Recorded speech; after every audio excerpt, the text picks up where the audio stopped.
পায়ের সাথে পা, কাঁধে কাঁধ মিলে কাতার সোজা করে নেন। বাচ্চাদেরকে কাতারের মাঝে মাঝে দাঁড় করে নেন আপনারা। আমরা সালাত শুরু করছি। ইস্তাউ ওয়াতাদিলু আকিমু সুফুফাকুম তারাসসু রাহিমাকুমুল্লাহ।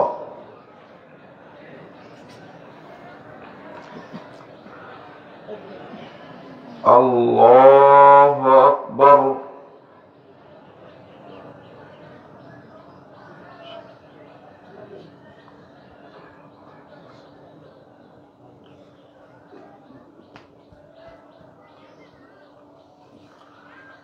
আল্লাহু আকবার।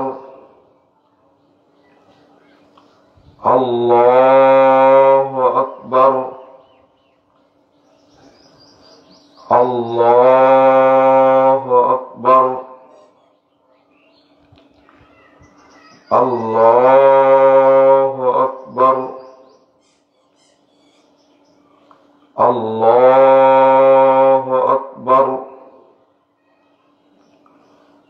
আল্লাহু আকবার। আল্লাহু আকবার।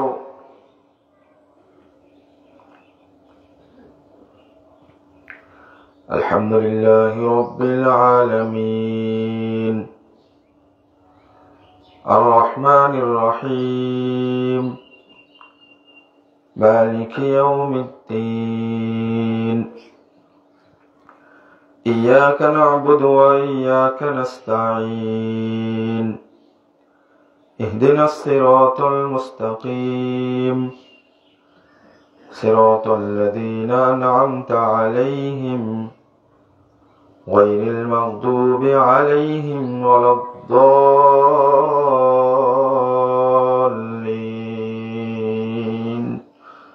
آمين.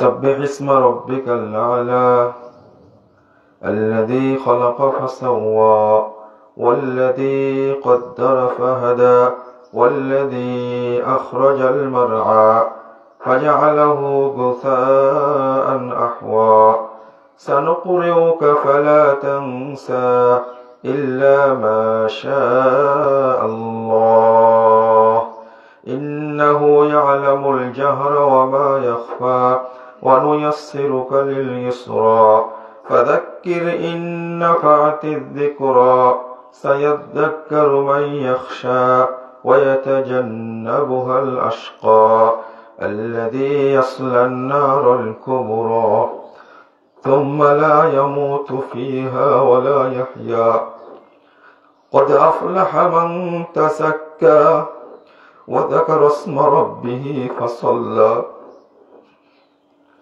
بل تؤثرون الحياة الدنيا والآخرة خير وأبقى إن هذا لفي الصحف الأولى صحف إبراهيم وموسى.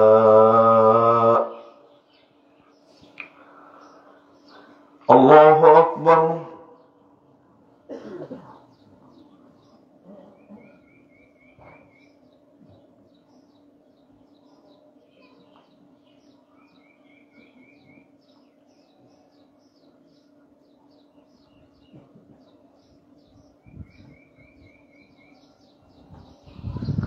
سمع الله لمن حمده.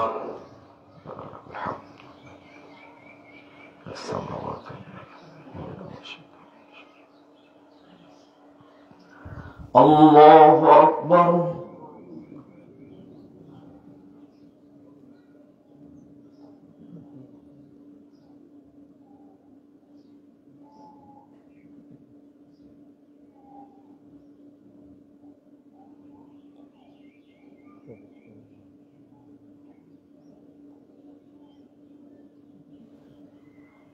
الله أكبر.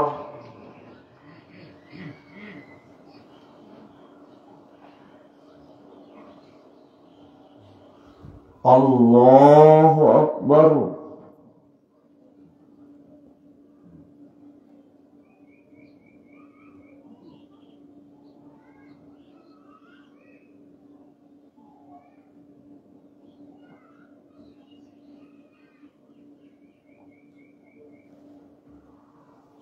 الله أكبر.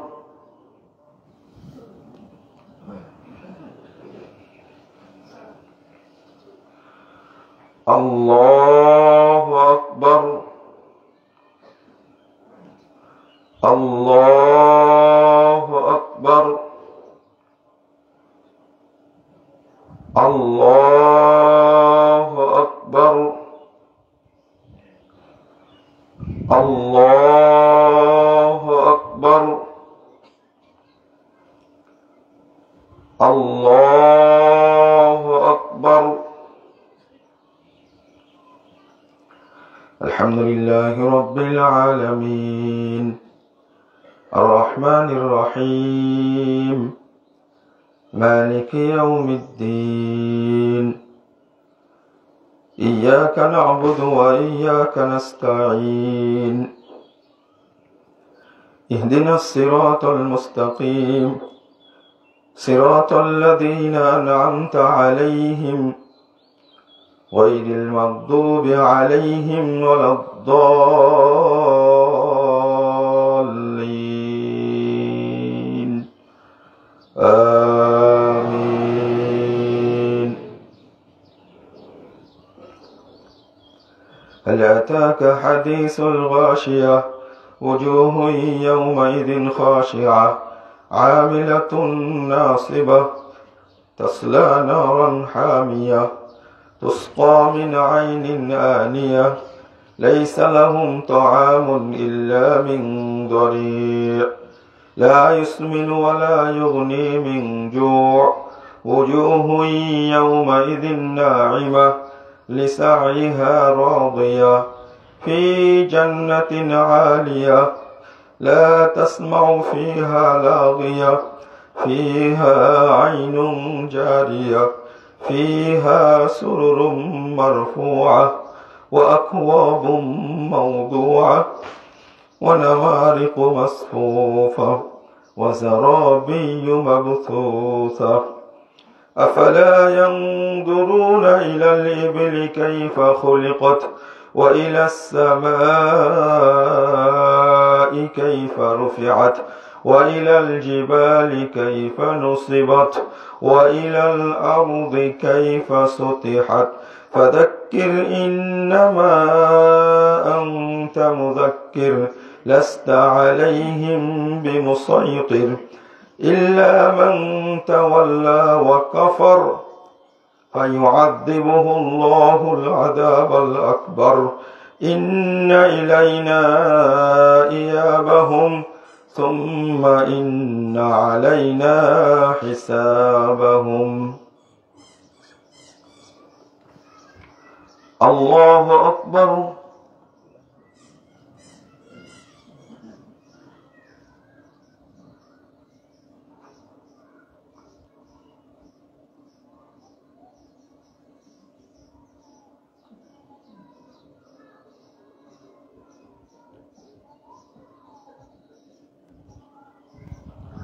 سمع الله لمن حمده.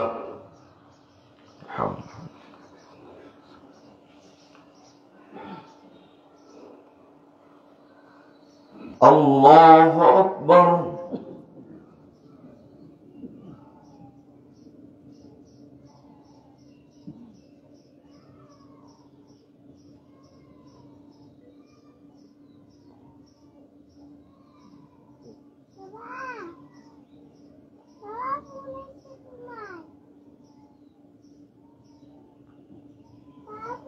الله أكبر.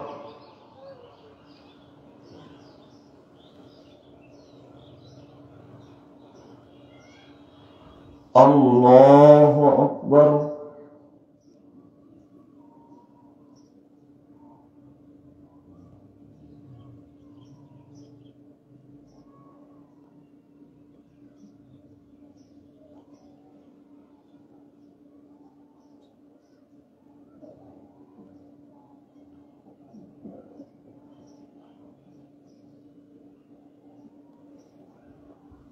আল্লাহু আকবার।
السلام عليكم ورحمة الله. السلام عليكم ورحمة الله. الله أكبر. استغفر الله استغفر الله. تبارك يا الجلال لا إله إلا الله وحده الحمد لله على كل شيء.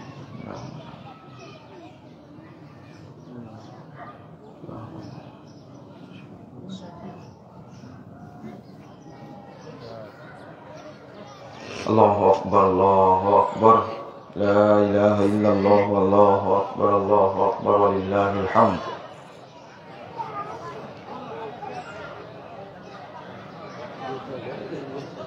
إن الحمد لله نحمده ونستعينه ونستغفره ونعوذ بالله من شرور أنفسنا ومن سيئات أعمالنا. من يهده الله فلا مضل له ومن يضلل فلا هادي له. وأشهد أن لا إله إلا الله وحده لا شريك له وأشهد أن محمدا عبده ورسوله. أما بعد فإن خير الحديث كتاب الله وخير الهدي هدي محمد صلى الله عليه وسلم وشر الأمور محدثاتها وكل محدثة بدعة وكل بدعة ضلالة وكل ضلالة في النار. فأعوذ بالله من الشيطان الرجيم. قد أفلح من تزكى وذكر اسم ربه فصلى. وقال تعالى ويطعمون الطعام على حبه مسكينا ويتيما واسيرا إنما نطعمكم لوجه الله لا نريد منكم جزاء ولا شكورا. সম্মানিত মুসল্লিবৃন্দ, আল্লাহর অশেষ মেহেরবানি এবং দয়ায় আমরা ঈদের সালাত সম্পন্ন করতে পেরেছি। আল্লাহ আমাদেরকে রমজানের সিয়াম সুষ্ঠুভাবে পালন করার তৌফিক দিয়েছেন। এই জন্য আল্লাহর শুকরিয়া আদায় করি আলহামদুলিল্লাহ। আবারও বলি আলহামদুলিল্লাহ। আপনারা বসে পড়ুন।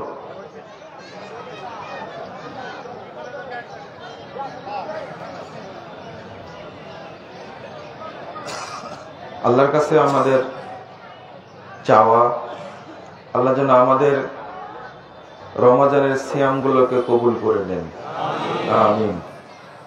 আমরা রমজানে যে তারাবির সালাত আদায় করেছি, তেলাওয়াত করেছি, আমরা যারা ইতিকাফ করেছি, যারা কদরের রাত্রি জেগেছি, দান খায়রাত করেছি, মানুষকে সহযোগিতা করেছি, রব্বুল আলামিন যেন সমস্ত ইবাদত কবুল করে নেন, আমিন।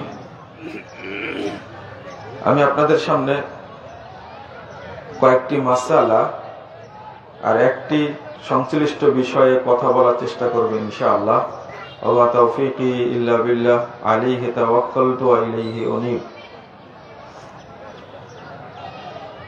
রমজান চলে গেল, আমরা অন্তত আগামী 3, 4, 5 মাস আল্লাহর কাছে বলবো, আল্লাহ তুমি রমাজানের ইবাদত গুলো কবুল করে নাও। আমি কি বুঝাতে পারলাম কথাটা? আমরা এখন পর্যন্ত দোয়া করতে থাকব। সাহাবায়ে কেরাম, তাবেঈন ইলজাম, তারা রমাজান পাওয়ার জন্য 6 মাস পর্যন্ত দোয়া করতেন। তারা বলতেন, আল্লাহ তুমি আমাকে রমাজানের অন্তর্ভুক্ত করো, রমাজানকে আমার জন্য কবুল করো। এই দোয়া করতেন কয় মাস?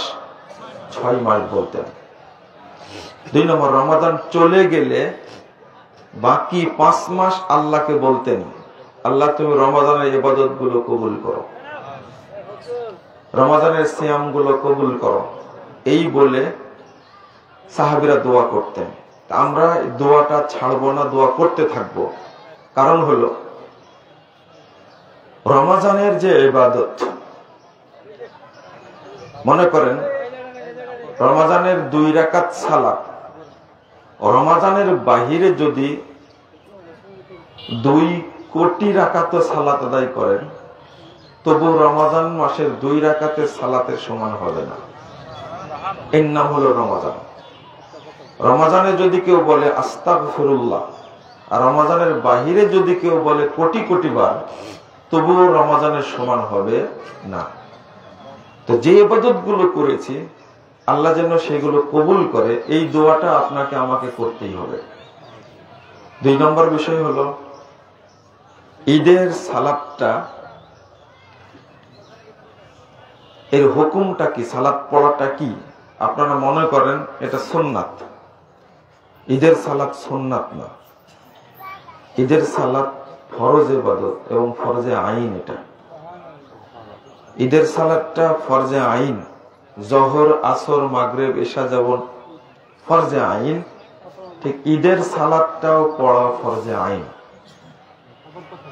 আপনারা ঈদের মাঠে মহিলাদের ব্যবস্থা করেননি, আগামী থেকে নিয়মিত অনেক বড় মাঠ আলহামদুলিল্লাহ, আপনারা এই পিছন সাইডে মহিলাদের জন্য ব্যবস্থা করবেন। অবশ্যই বাড়িতে মহিলাদের সালাত হবে না। একান্তই যদি ঈদগাহে কোথাও জায়গা না থাকে, তাহলে এক জায়গাতে একজন পুরুষ ইমামের মাধ্যমে শুধু সালাতটা পড়ায় দেবে, এতটুকু জায়েজ বলা যায়। কিন্তু আপনাদের এই মাঠের জন্য এই মাসালা চলবে না। আপনাদের যত বড় মাঠ আলহামদুলিল্লাহ, এই মাঠের জন্য এই ফতোয়া চলবে না। আপনারা যেমন নিজেরা ব্যবস্থা করেছেন ঈদ মাঠের, ঠিক তাদের জন্য ব্যবস্থা করতে হবে। এটা আগামী থেকে করবেন ইনশাল্লাহ। করবেন তো? কারণ মহিলাদেরও ঈদের মাঠে এসে ঈদ পড়াটা ওয়াজিব, আসতেই হবে। এমনকি হাদিসটা, যারা ঋতুবতী মহিলা, যাদের পিরিয়ড হয়েছে, তারাও আসবে। এই জন্য এটাকে ফরজ ইবাদত বলা হয়। আমাদের দেশে চালু আছে এটা নফল ইবাদত বা সুন্নাত, এটা ঠিক না। যারা ওয়াজিব বলেছেন, এই ওয়াজিবের হুকুমটা হলো ফরজ। আমি যেটা বলতে চেয়েছি সেটা হলো, মহিলারা যদি কারো কাপড় না থাকে, চাদর না থাকে, আরেকজন ধার দিবে, তবুও আসতে হবে। পিরিয়ড হয়েছে, তারা সালাত আদায় করবে না, কিন্তু তারা বসে থাকবে। যখন আমরা দোয়া করব তাদের জন্য, তখন তারা দোয়ায় আমিন আমিন বলবে এবং তাকবীর পাঠ করবে। ইয়াকাব্বিরনা মা তাকবীরিহিম, হাদিসে আসছে, তারা তাকবীর দিবে পুরুষদের তাকবীরের সাথে।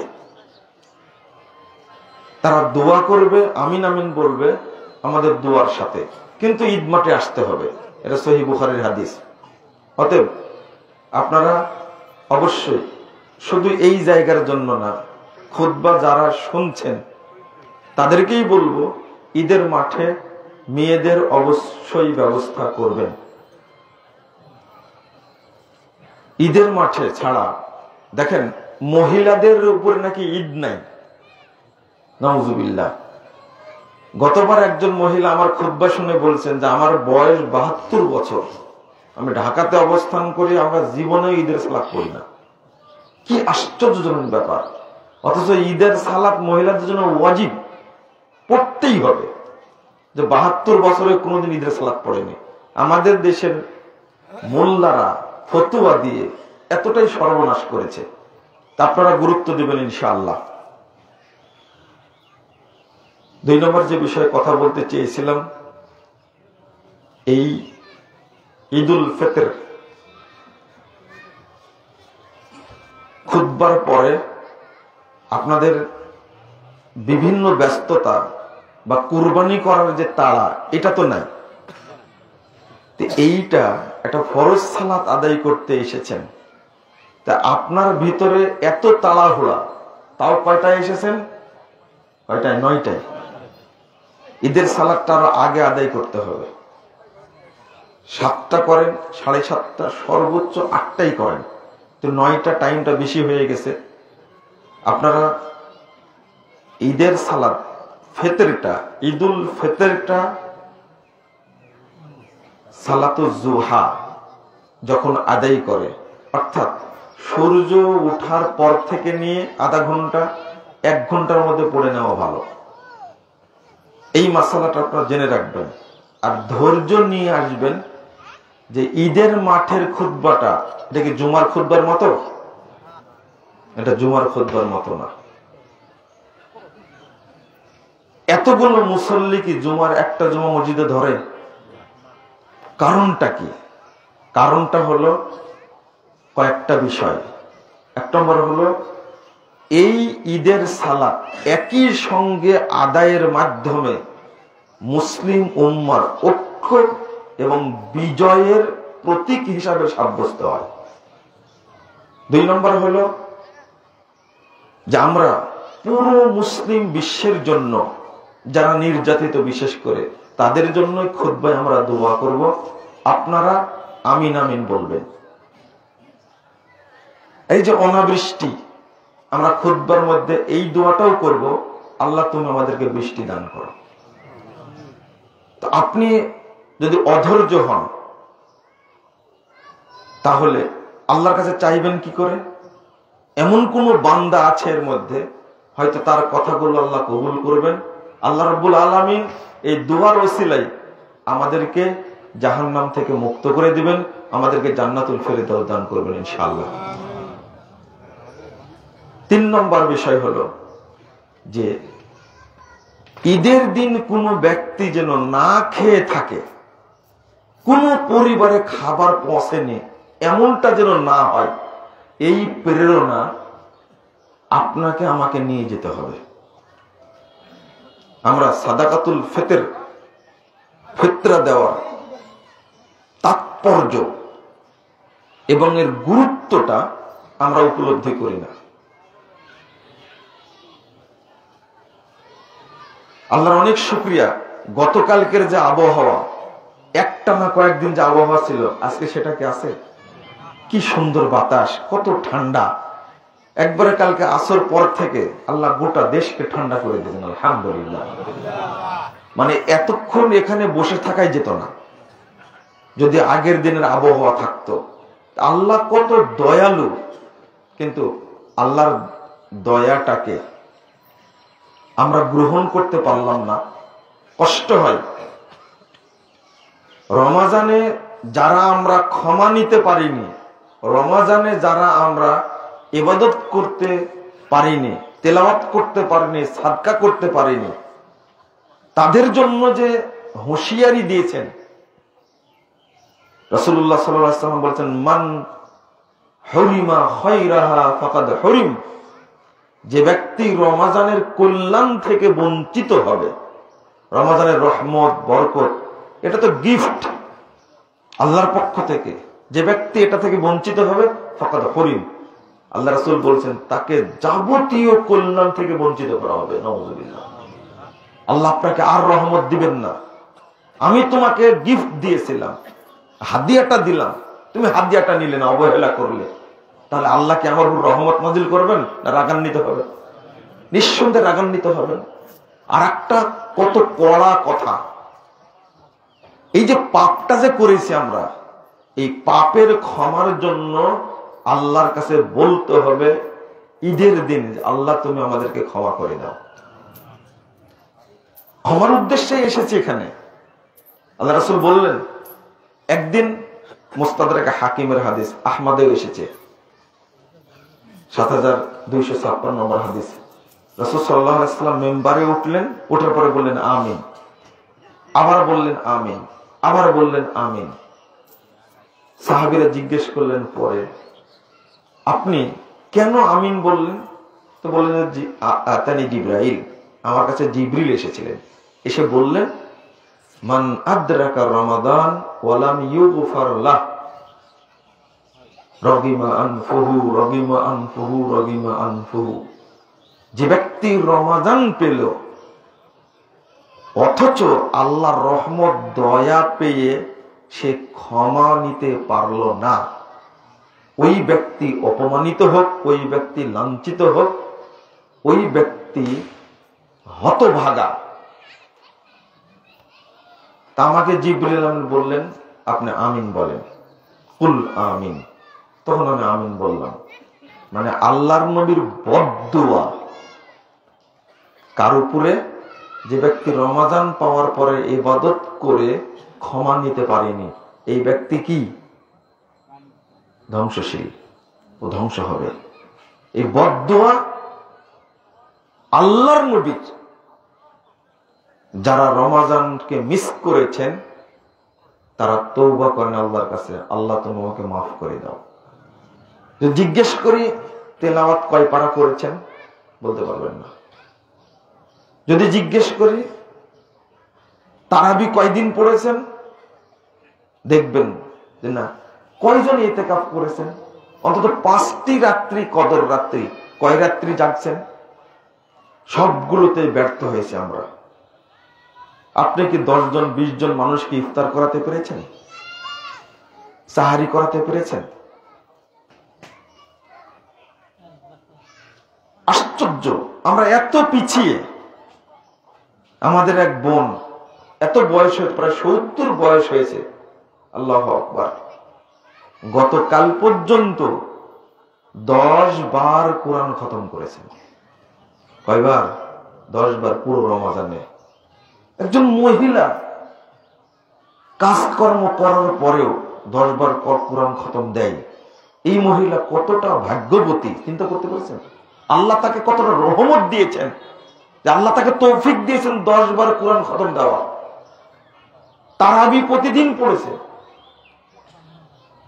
আমার এক খালা প্রায় 80 বছর বয়স হতে যাচ্ছে, পুরো বাকারা পড়ে 8 রাকাত তারাবি শেষ করেন রাত্রিতে। আপনি কি ভাবতে পারেন? সূরা বাকারা কয় পারা জানেন? 2.5 পারা, প্রায় 2.5 পারা। এরাই তো রহমত নিবে, এরাই তো দয়া নিবে। কিন্তু আমরা যারা নিতে পারিনি, আল্লাহ রাসূলের বদদুয়া। আল্লাহ রাসূল বলেছেন আমিন, আল্লাহ তুমি কবুল করো। অর্থাৎ আল্লাহ ধ্বংস করবেন, আল্লাহ লাঞ্ছিত করবেন, আল্লাহ অপমানিত করবেন, অবশ্যই করবেন। অপমান করেই ছাড়বেন আমাকে আপনাকে। রমজান ত্যাগ করেছি, ভবিষ্যতে যেন এরকম না হয়। আল্লাহ তুমি আমাকে মাফ করে দাও, আল্লাহ তুমি আমাদেরকে ক্ষমা করে দাও, আমিন ইয়া রাব্বাল আলামিন। 2 নম্বর হলো রাসূলুল্লাহ সাল্লাল্লাহু আলাইহি ওয়াসাল্লাম, সাহাবীরা, আবু সাঈদ খুদরি রাদিয়াল্লাহু আনহু বলেন নুখরিজু বিআদিন নবী সাল্লাল্লাহু আলাইহি ওয়াসাল্লাম সাআম মিন তামিন, সাআম মিন শাইরিন, সাআম মিন তামরিন, সাআম মিন জাবিবিন, সাআম মিন আকাতিন। আমরা একসা খাদ্য, একসা খেজুর, একসা পনির, একসা আঙ্গুর, একসা আপনার কি কিসমিস দিয়ে ফিতরা দিতাম। এর উদ্দেশ্যটা কি? সহিহ বুখারী 1503 নম্বর হাদিস। 5 নম্বর হাদিস খুলেন, আবু দাউদের হাদিসটা খুলেন। ইবনু আব্বাস রাদিয়াল্লাহু আনহু বলেন ফারাদা রাসূলুল্লাহ সাল্লাল্লাহু আলাইহি ওয়াসাল্লাম যাকাতাল ফিত্রি তুহরাতুল লিসাইম মিনার রাফাসি ওয়াল লাগাব ওয়া তু'মাতাল লিল মাসাকিন। অর্থাৎ আল্লাহ রাসূল ফিতরাকে ফরজ করেছেন সায়েমের, যে সিয়াম পালন করেছে এই সিয়ামের মধ্যে যদি ত্রুটি ভুল থাকে আল্লাহ রাব্বুল আলামিন এই সিয়ামকে ফিতরার মাধ্যমে পবিত্র করে দেন।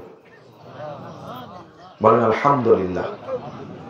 আমরা তো সবাই ফিতরা দিয়েছি, তাই না? 2 নম্বর ওয়া তু'মাতুল লিল মাসাকিন, এবং এইটা মিসকিনদের জন্য খাদ্য। 2টা উপকার। ফিতরা দিলে রমাজানটা কবুল হতে, সিয়ামটা কবুল হতে যদি কোনো কিছু বাধা থাকে আল্লাহ রাব্বুল আলামিন এটাকে ফিতরার মাধ্যমে পবিত্র করে দেন, এটা আল্লাহ কবুল করে নেন। এরপরে বলছেন মান আদ্দাহা ক্বাবলাস সালাহ ফাহিয়া যাকাতুম মাকবুলা, আল্লাহ সাদাকাতুল মাকবুলা। যে ব্যক্তি এইটা সালাতের আগে আদায় করবে এইটা আল্লাহর কাছে কবুল হয়ে যাবে। ওমান আদ্দাহা বা'দাস সালাহ, যে ব্যক্তি সালাতের পরে এটা দিবে ফাহিয়া সাদাকাতুম মিনাস সাদাকাত, তাহলে একটা সাধারণ সাদকা হবে। তাহলে বোঝা যাচ্ছে আগে কেন দেওয়া। কোন বাড়িতে যেন ঈদের দিনে খাবার শূন্য না থাকে, সব বাড়িতে খাবার পৌঁছে দেওয়ার জন্য রাসূলুল্লাহ সাল্লাল্লাহু আলাইহি ওয়াসাল্লাম এই নির্দেশ দান করেছেন। আল্লাহ বলেছেন ওয়া ইউতিমুনা আত-তাআমা আলা হুব্বিহি মিসকিনা ওয়া ইয়াতীমা ওয়া আসীরা। যারা নেক বান্দা তারা আল্লাহর ভালোবাসা পাওয়ার জন্য মিসকিনকে, এতিমকে এবং বন্দীদেরকে খাবার দেয়। তারা বলে কি লা নুরিদু মিনকুম জাযাআ ইন্নামা নুতিমুকুম লিওয়াজহিল্লাহ, আমরা তোমাদেরকে খাওয়াচ্ছি একমাত্র আল্লাহর সন্তুষ্টির জন্য। লা নুরিদু মিনকুম জাযাআ ওয়ালা শুকুরা, তোমাদের কাছ থেকে আমরা কোনো প্রতিদান, কোনো সৌজন্য চাই না, একবারে লিল্লাহ ফিল্লাহ ওয়াজহিল্লাহ, আল্লাহর জন্যই তোমাদেরকে খেতে দিচ্ছি। খাওয়ানোটা একজন জান্নাতি ব্যক্তির বৈশিষ্ট্য। আপনার খোঁজ নেওয়া দরকার ছিল আজকে যে আমার আশেপাশে কোনো ব্যক্তি, কোনো পরিবার 1 প্যাকেট সেমাই কিনতে পেরেছে কিনা, একটা এতিম সন্তান একটা ভালো পোশাক কিনতে পেরেছে কিনা। আমি ভালো পোশাক নিয়ে ঈদগাহে আসি, আমি ভালো জিনিস খেয়ে আসি, কিন্তু আপনারা খুব ভালো জানেন এই যে এটা একটু ধরে ফেলে দাও তো, এদিকে লক্ষ্য করেন। একজন এমপি এবং আহলে হাদিসদের অভিভাবক ঢাকার বাড্ডা বেরায়েদের একেএম রহমতুল্লাহ সাহেব, গতকালকে তার সাথে ইফতার করেছি। তো এই মানুষটা দরিদ্র এবং অসহায় এতিমদের প্রতি আমার অনেক কিছু জানা ছিল না। 80,000 মানুষকে রমজান মাসে ইফতার করাইছেন তিনি। এটা বাদ দিয়ে প্রতিদিন 500 থেকে 700 মানুষকে সাহারি খাওয়াইছেন প্রতিদিন। কালকে আমাকে বললেন যে এর ওসিলাই যদি আল্লাহ মুক্তি দেয় এটাই আলহামদুলিল্লাহ। খাওয়ানোর উদ্দেশ্যটা কি? দেখো তো মুসাফির কয়জন আসছে, দেখো তো মিসকিন কয়জন আসছে, তারা খাবার পেল কিনা, এটা না আমার চোখের সামনে দেখা। এগুলো দৌড় দিয়ে আসছে, দেখো ওখানে কে কে দাঁড়া আছে, দেখো তো খাবার পেয়েছে কিনা, কি কি আজকে ইফতারিতে কি কি দিয়েছ, তার লোককে জিজ্ঞেস করছেন একটা পর একটা। জুমার সালাত পড়ে মসজিদে বসেই থাকলেন, আমিও আসতে পারছে না, তো লোকজন বলছে এরকম থাকলে মসজিদেই বেশি থাকেন, আর আলেম উলামা ছাড়া ইফতার করেন না, একসঙ্গে করেন। দরিদ্র মানুষদের প্রতি যারা দয়া করে না, প্রত্যেক পরিবারে যেন খাবার থাকে, প্যাকেট করে খাবার দিয়েছেন। আর একজন ব্যক্তি, আমি তাদের জন্য দোয়া করেছি, এবং যারাই দরিদ্রদেরকে সহযোগিতা করেছে রমাদান মাসে তাদের জন্য অন্তর থেকে দোয়া করব, আল্লাহ তুমি তাদেরকে জান্নাতুল ফেরদাউসের জন্য কবুল করে নাও। যারা এতিমদেরকে সহযোগিতা করেছে, আল্লাহ তুমি তাদেরকে রাসূলের সাথে জান্নাতে থাকার সুযোগ করে দাও, আমিন। একজন বলছে আমার এলাকায় ৪,৫০০ লোক আছে, ৪,৫০০ লোকের পরিবারে বাড়িতে আমি ঈদ সামগ্রী পৌঁছে দিয়েছি, একজনও বাদ যায়নি। তাদের অন্তরটা কত বড়, আর আপনার অন্তরটা কত ছোট। একটা মিসকিন আপনাকে ৫ টাকা চাচ্ছে, সেটা দিতে চাচ্ছেন না। আমি আপনি টাকা রেখে কি করব? কাল কিয়ামতের মাঠে আল্লাহকে বাদী করছি আমি আমার বিপক্ষে। রাসূলুল্লাহ সাল্লাল্লাহু আলাইহি ওয়াসাল্লাম বলছেন, একজন ব্যক্তি জিজ্ঞেস করলেন আইয়ুল ইসলামে খায়র, 12 নম্বর হাদিস সহিহ বুখারী। আল্লাহ রাসূল বলেন তো মুসলিমদের মধ্যে শ্রেষ্ঠ ব্যক্তি কে, উত্তম আচরণ কোনটা? আল্লাহ রাসূল বলেন তুতইমুত তাআম। 1 নম্বর হলো ওই গুণটা শ্রেষ্ঠ গুণ, যে ব্যক্তি অসহায়, এতিম, বিধবা, দরিদ্র মানুষকে খাবার দেয়, এই লোকটা হলো মুসলিমদের মধ্যে শ্রেষ্ঠ মানুষ। খাবার দেওয়া, টাকা না কিন্তু। রাসূলুল্লাহ সাল্লাল্লাহু আলাইহি ওয়াসাল্লাম বলেছেন ইয়া আইয়ুহান নাস, হে মানবমণ্ডলী, আফশুস সালাম, সালামের প্রচলন করো, ও আতইমুত তাআম, আর মানুষকে খাবার দাও।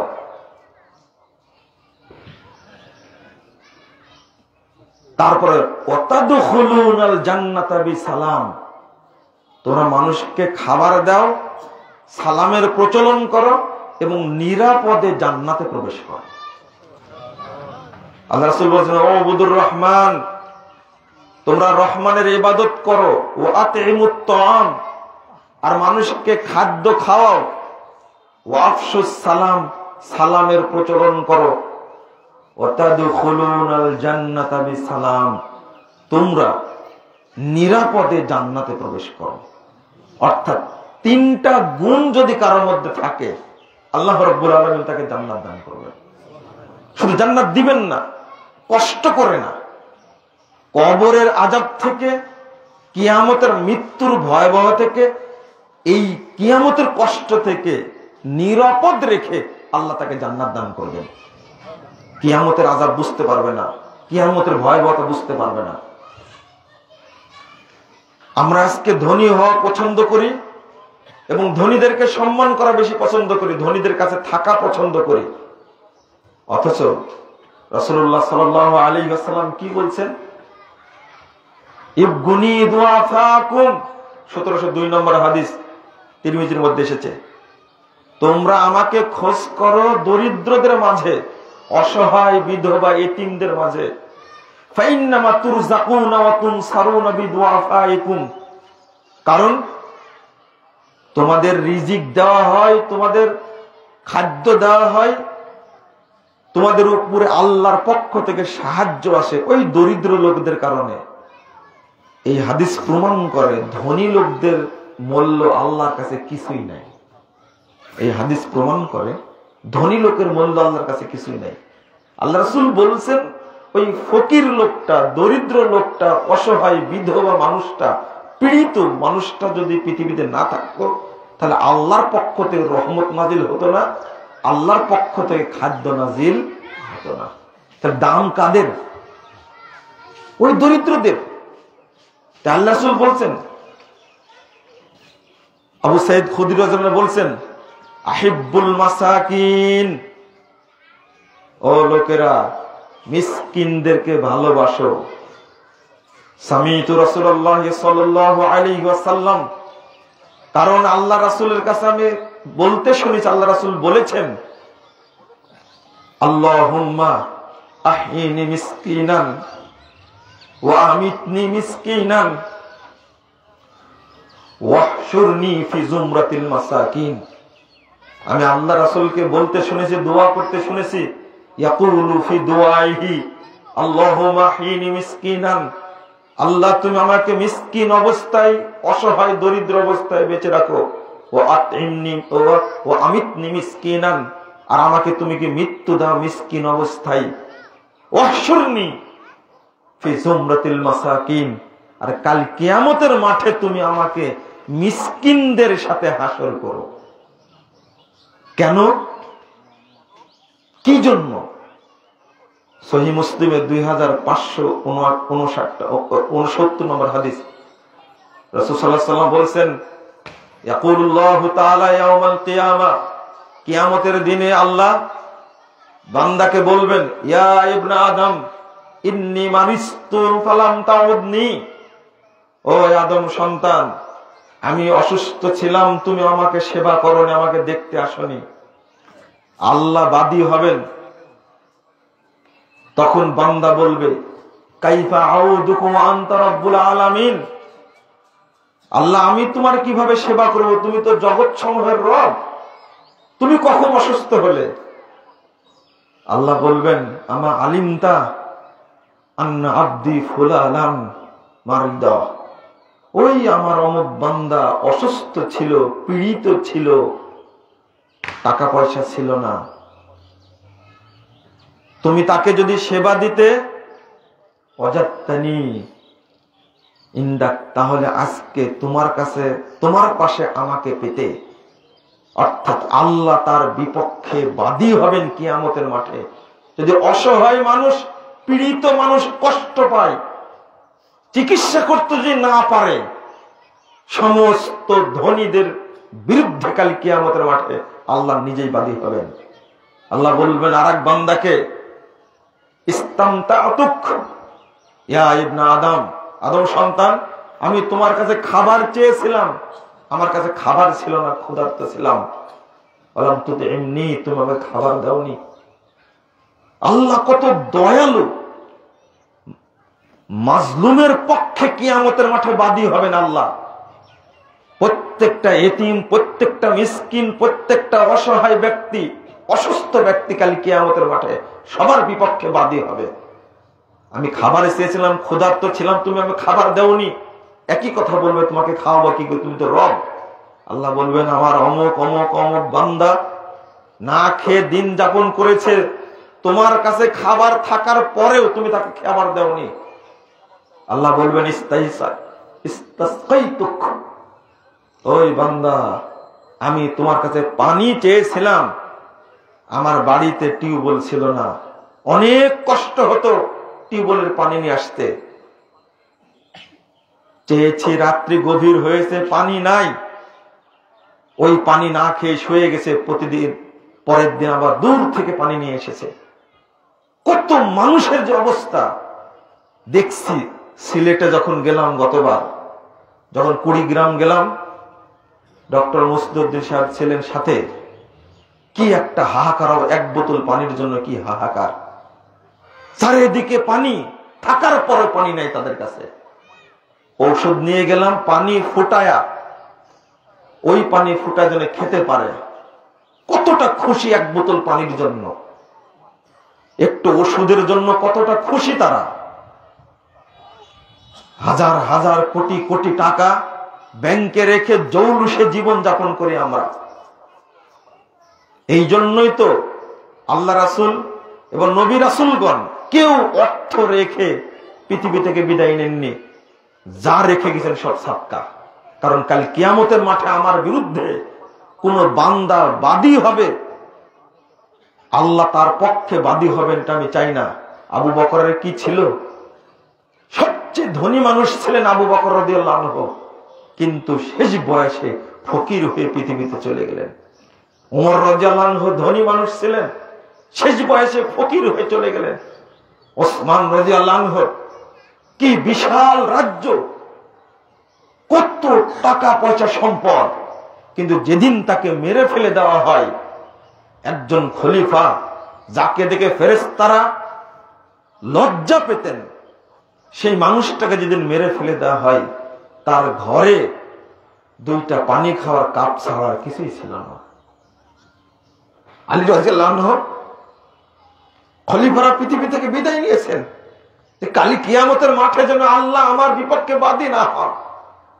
ওমর বিন আব্দুল আজিজ তো বলেই দিলেন, আমাকে খেলাফতের দায়িত্ব দিও না তোমরা, কারণ কালকে যদি আজকে ফুরাত নদীর তীরে একটা কুকুর না খেয়ে মারা যায়, মানুষ না কুকুর যদি না খেয়ে মারা যায়, কালী কিয়ামতের মাঠে তার পক্ষে আল্লাহ আমার বিপক্ষে বাদী হবে। আমি কালকে জবাব দিতে পারবো না, আমি খেলাফতের দায়িত্ব নিব না। আপনি সমাজেই বসবাস করছেন, আপনি মুমিন না। যে ব্যক্তির অর্থ থাকা সত্ত্বেও অসহায় দরিদ্র মানুষকে না দিয়ে নিজে শুয়ে থাকে, পেট পুরে খায়, আল্লাহ রাসূল বলেছেন, লাইসাল মুমিনু বিল্লাযী ইয়াশবাহু ওয়া জারুহু জায়িউন ইলা জামবি।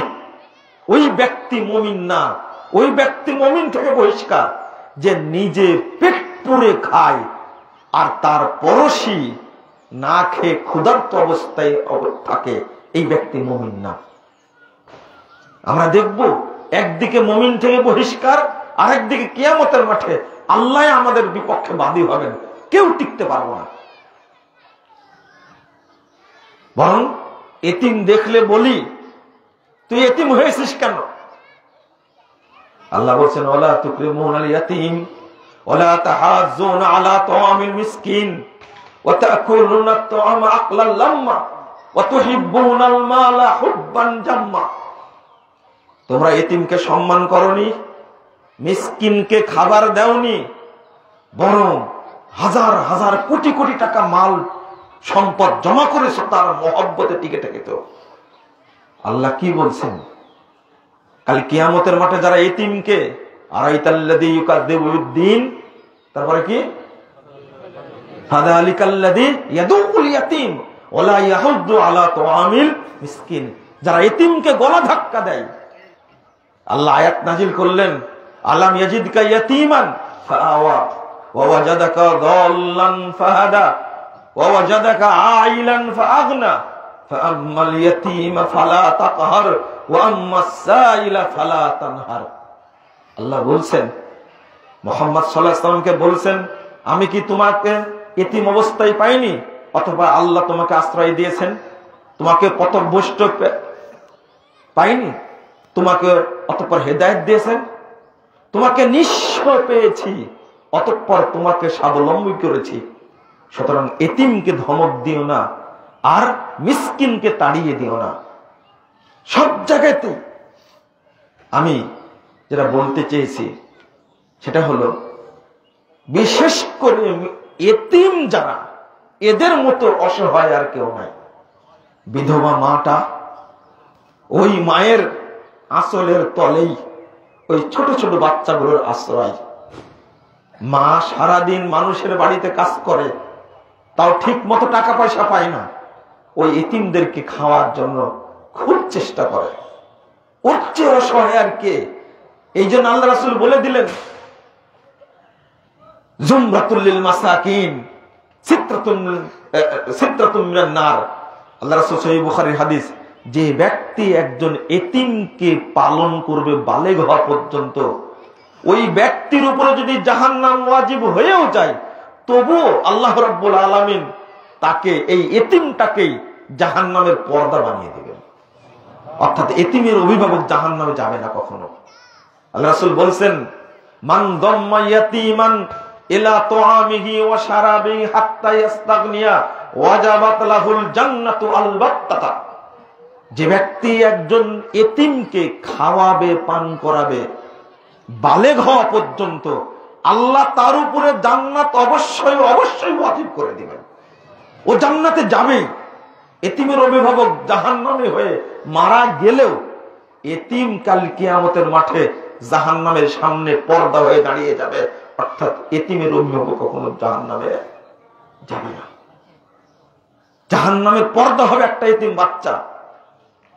রাসূল সাল্লাল্লাহু আলাইহি ওয়াসাল্লাম বলছেন, যাকাত অন্যদেরকে দিলে 1% নেকি হয়, কিন্তু এতিম বাচ্চাকে যাকাত দিলে আল্লাহ রাসূল বলছেন তার জন্য ডবল নেকি হয়।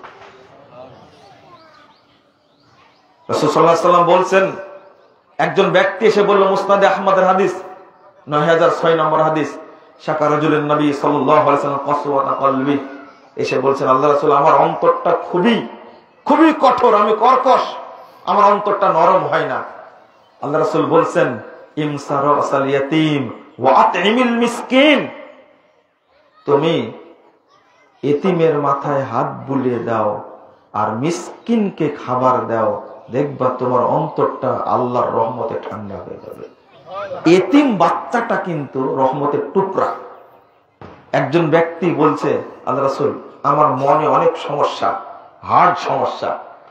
আল্লাহ রাসূল বলেছেন, ইন আরাদতা আইয়ানিনা কলবুক, যদি মনে করো তোমার অন্তরটা নরম থাক, নিরাপদ থাক, তোমার হার্টটা ভালো থাক, তো আতামিল মিসকিন অনসার রাসাল ইয়াতীম, তাহলে মিসকিনকে খাবার দাও আর এতিমকে আদর যত্ন করো, দেখবা তোমার হার্টকে আল্লাহ নিরাপত্তা দিবেন, নিরাপদ রাখবেন। মানে কি পরিমাণ ফজিলত! আল্লাহ রাসূল বলছেন, নি'মা সাহিবুল মিসকিন মান আতা মিনহু, নি'মা সাহিবুল মুসলিম মান আতা মিনহু ইয়াতীমান ওয়া মিসকিনান। 1465 নম্বর হাদিস সহিহ মুসলিম। আল্লাহ রাসূল বলছেন, মুসলিমদের মধ্যে ওই ব্যক্তি সবচেয়ে ভালো, সবচেয়ে উত্তম মানুষ আল্লাহর কাছে, যে ব্যক্তি এতিমকে এবং মিসকিনকে খাবার দেয়, এই হলো সবচেয়ে উত্তম মানুষ।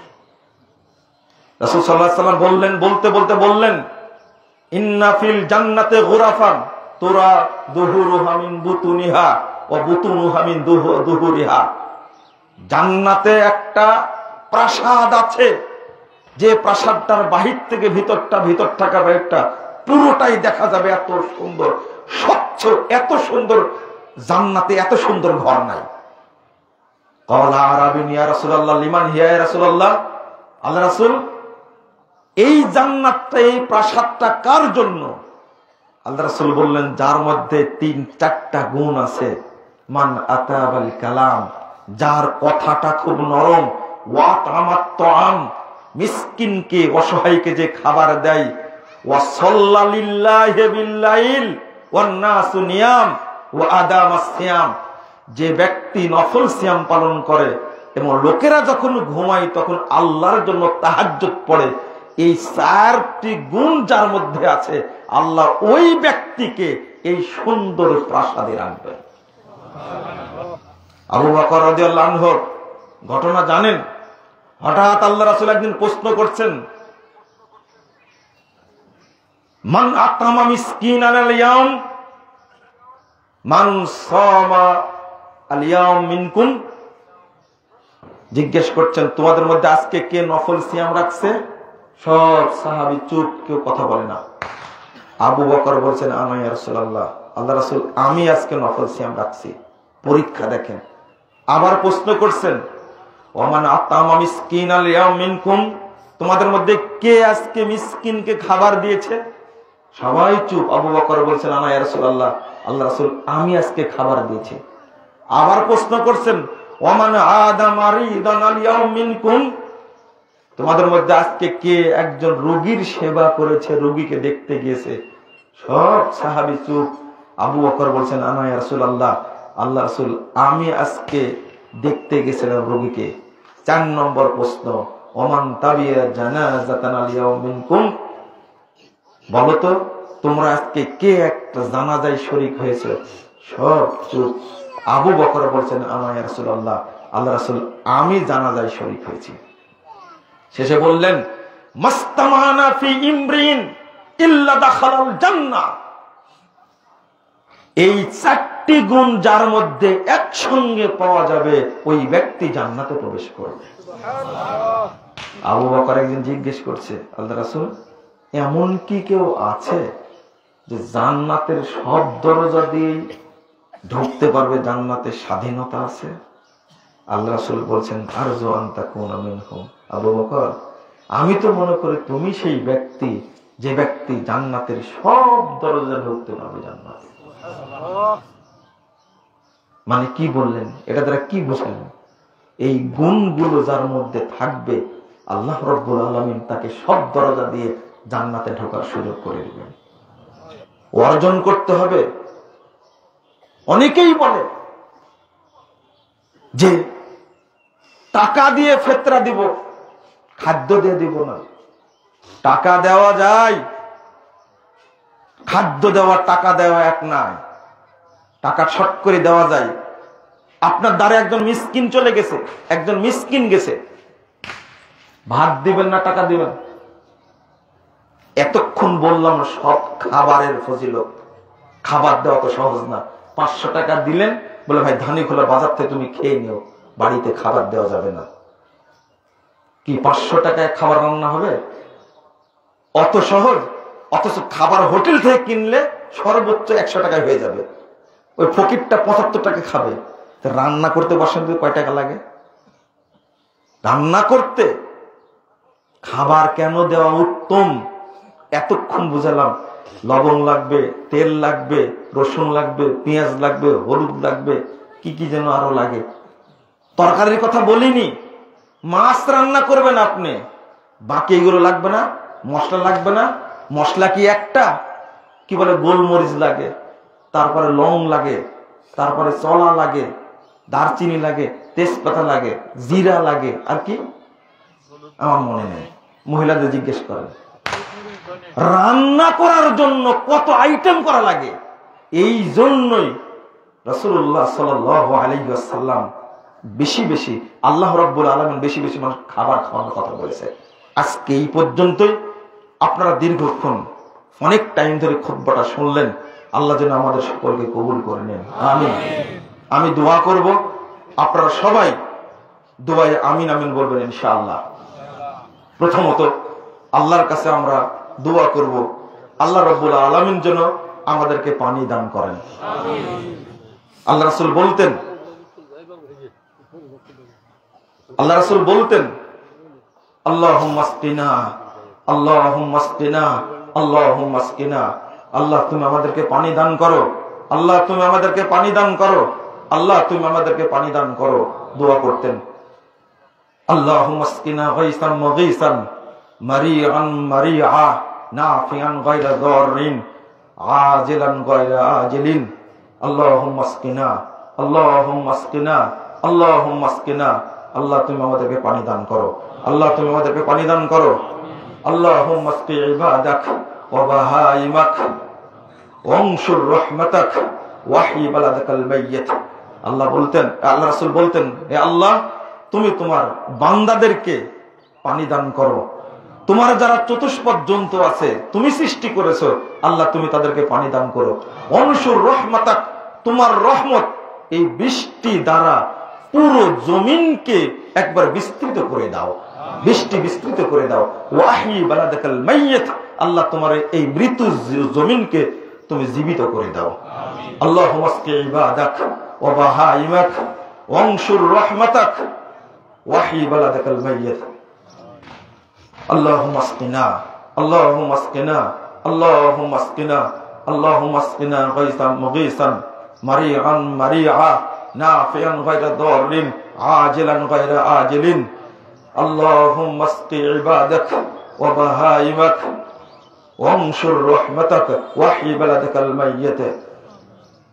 আল্লাহুম্মা ইন্না নাস্তাগফিরুকা, আল্লাহুম্মা ইন্না নাস্তাগফিরুকা, আল্লাহুম্মা ইন্না নাস্তাগফিরুকা ওয়া আনজিল সামাগা মিদরারা, ওয়া আনজিল সামাগা মিদরারা।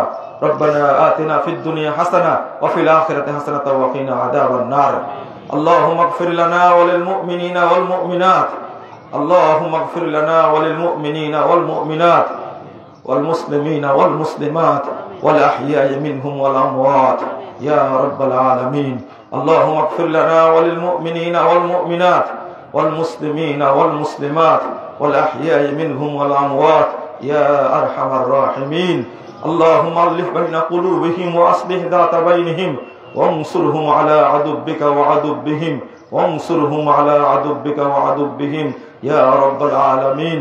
اللهم أعز الإسلام والمسلمين، اللهم أعز الإسلام والمسلمين، اللهم أيد الإسلام والمسلمين، اللهم أصلح أحوال المسلمين في كل مكان، اللهم أصلح أحوال المسلمين في كل مكان.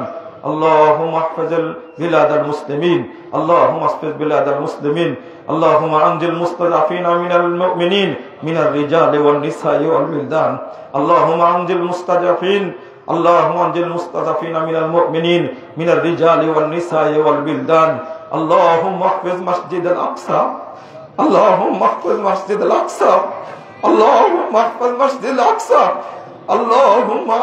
اللهم انصرنا إخوان المسلمين في فلسطين وكشمير وسوريا وليبيا وكشمير اللهم انصر الإخوان المسلمين في فلسطين وكشمير وسوريا وليبيا اللهم انزل رحمتك في بلاد المسلمين اللهم انزل رحمتك في بلاد المسلمين اللهم احفظ المجاهدين والمرابطين في كل مكان اللهم احفظ المجاهدين والمرابطين في كل مكان اللهم انصر الإسلام والمسلمين اللهم انصر الإسلام والمسلمين يا حي يا قيوم برحمتك نستغيث يا حي يا قيوم برحمتك نستغيث يا حي يا قيوم برحمتك أستغيث اللهم اغفر لنا وللمؤمنين والمؤمنات والمسلمين والمسلمات والأحياء منهم والأموات اللهم أعز الإسلام والمسلمين اللهم أعز الإسلام والمسلمين اللهم عن الكفرة والفجرة والمبتدعة واليهود والنصارى والمشركين اللهم شكك شملهم ومزق جمعهم وخرب بنيانهم ودمر ديارهم وأنزل بهم بأسك الذي لا ترده عن القوم المجرمين وأنزل بهم بأسك الذي لا ترده عن القوم المجرمين اللهم إنا نجعلك في نحورهم ونعوذ بك من شرورهم اللهم اشدد وطوتك على اليهود والنصارى والمشركين والكافرين وانصرنا عليهم اللهم اشدد وطوتك على اليهود والنصارى والمشركين وانصرنا عليهم اللهم اشدد وطوتك على إسرائيل اللهم اشدد وطوتك على إسرائيل اللهم اشدد وطوتك على إسرائيل اللهم احفظ مسجد الأقصى اللهم احفظ مسجد الأقصى اللهم احفظ مسجد الأقصى وانصرنا إخوان المسلمين وانصرنا إخوان المسلمين في كل مكان اللهم اصلح أحوال المسلمين في كل مكان اللهم اصلح أحوال المسلمين في كل مكان اللهم إنا نستعينك ونستغفرك ونتوب إليك ونثني إليك الخير اللهم إياك نعبد ولك نصلي ونرجو رحمتك نخشى عذابك إن عذابك الجد بالكافرين ملحق اللهم إنا نستعينك ونستغفرك ونتوب إليك ونثني عليك الخير اللهم إياك نعبد ولك نصلي ونسجد نرجو رحمتك ونخشى عذابك إن عذابك الجد بالكافرين ملحق ربنا لا تؤاخذنا إن نسينا واخطأنا ربنا ولا تحمل علينا إسرا كما حملته على الذين من قبلنا ربنا ولا تحملنا ما لا طاقة لنا به ربنا ولا تحملنا ما لا طاقة لنا به واعف عنا واغفر لنا وارحمنا أنت مولانا فانصرنا على القوم الكافرين فانصرنا على القوم الكافرين ربنا أفرغ علينا صبرا وثبت أقدامنا وانصرنا على القوم الكافرين ربنا عليك توكلنا وإليك أنبنا وإليك المصير رب اجعل لنا من لدنك وليا واجعل لنا من لدنك نصيرا ربنا لا تزغ قلوبنا بعد إذ هديتنا ربنا لا تزغ قلوبنا بعد إذ هديتنا وهب لنا من لدنك رحمة إنك أنت الوهاب ربنا فاغفر لنا ذنوبنا وكفر عنا سيئاتنا وتوفنا مع الأبرار ربنا فاغفر لنا ذنوبنا وكفر عنا سيئاتنا وتوفنا مع الأبرار ربنا تقبل صيامنا ربنا تقبل صيامنا وقيامنا وصلاتنا وصدقاتنا ربنا تقبل منا إنك أنت السميع العليم ربنا آتنا في الدنيا حسنة وفي الآخرة حسنة وقنا عذاب النار رب اغفر لي ولوالدي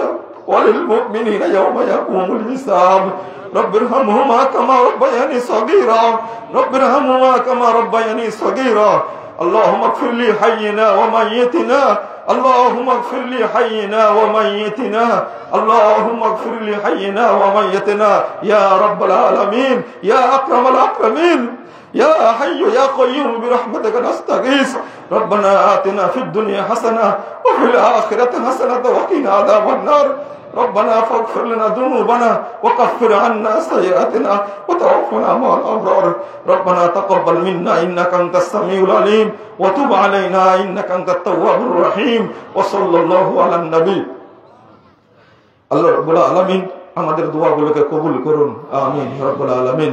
সম্মানিত মুসল্লিবৃন্দ, আমরা সালাতের খুতবা এবং দোয়া শেষ করলাম।